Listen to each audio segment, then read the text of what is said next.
की आवाज़ सत्य का साथ। सभी प्रकार की छोटी बड़ी खबरों को देखने के लिए हमारे चैनल को लाइक सब्सक्राइब शेयर जरूर करें, हमारे पेज को फॉलो करें। तो आइए नजर डालते हैं आज की खास खबर।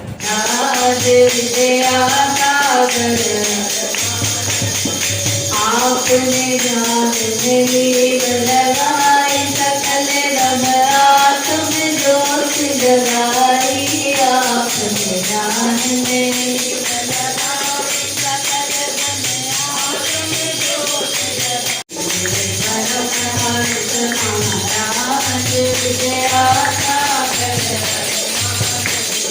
स्वामी जी भोग में सेवाधीन करते कृपा के आधीन, रात भोग में से मुक्ति की थैली रखा वही मार्ग में।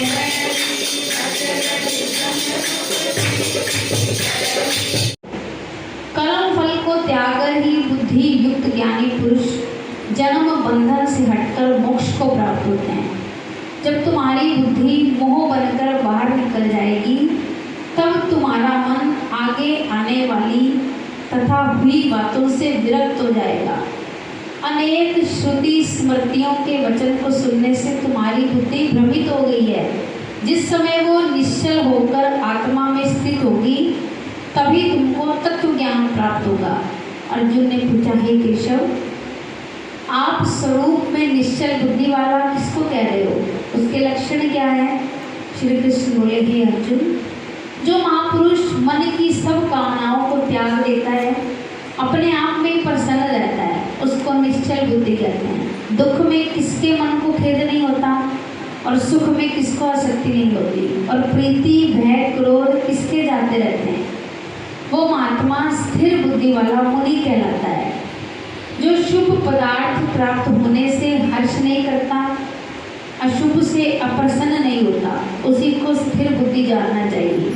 जैसे कछुआ अपने अंगों को सिकोड़ लेता है, उसी तरह जो पुरुष अपनी इंद्रियों को विषयों से हटाता है, उसी की बुद्धि स्थिर जाननी चाहिए। निराहारी पुरुष के विषय घट जाते हैं, परंतु विषयों में उसकी चाह बनी रहती है। पार ब्रह्म का अनुभव होने पर चाह भी घट जाती है। व्यक्ति को भी प्रबल इंद्रिय बलात्कार से उसके मन को जीत लेती है। इसलिए सब इंद्रियों को विषयों से रोक मेरे विषय में तत्पर हो जाएं। जिसने इंद्रियों को वश में कर लिया, उसी की बुद्धि निश्चल है। जो पुरुष विषयों के ध्यान में रहता है, उसकी प्राप्ति हो जाती है। प्राप्ति होने से कामना है, इच्छा के पूर्ण न होने से क्रोध की उत्पत्ति है, क्रोध से अविवेक होता है, अविवेक से स्मरण शक्ति नष्ट हो जाती है, स्मरण शक्ति के नाश होने से बुद्धि क्षय होती है, और जिसकी बुद्धि का नाश हुआ वो विनाश को ही प्राप्त होता है।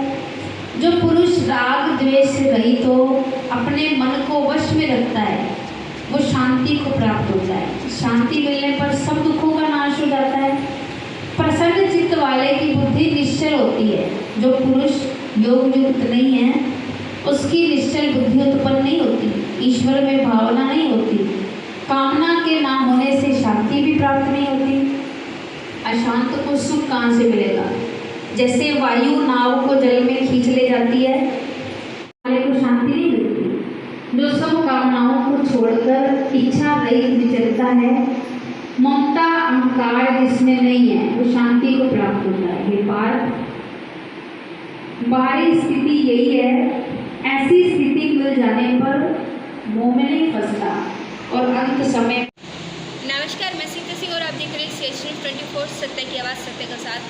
महावीर कॉलोनी से सिटी लाइफ से हमारे चैनल के माध्यम से आपको बता दें, जो कुटिया है छोटे हनुमान मंदिर के पास, वहाँ पर 1 जून से जो है गीता के जो 18 अध्याय है उनका जो पाठ है वो शुरू हो चुका है, और उसका जो समापन है वो 18 जून को होना है। तो आइए बात करेंगे डॉक्टर राजपाल बजाज से।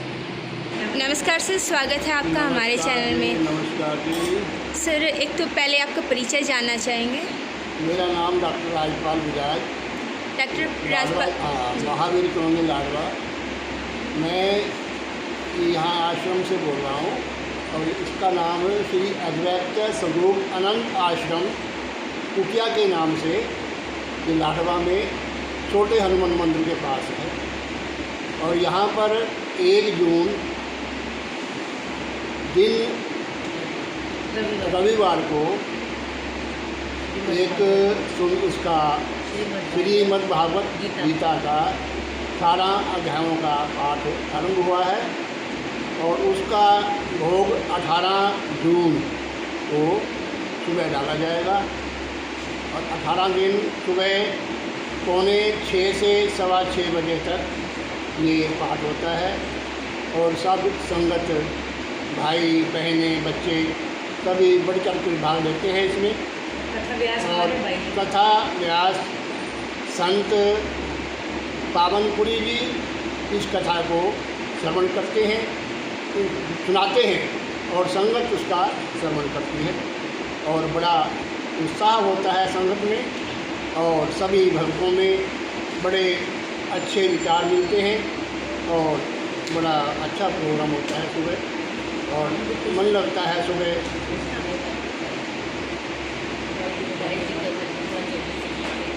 धन्यवाद ही होता है, गुरु महाराज जी का भी धन्यवाद है जी, और आपका भी धन्यवाद है जो हमारी इस जन तक हमारी न्यूज़। ये हमारे चैनल का सौभाग्य है और हमारा भी कि भगवान की सेवा करने का कुछ जो भी समय हमें मिला तो वो हम बहुत बहुत धन्यवाद आपका भी।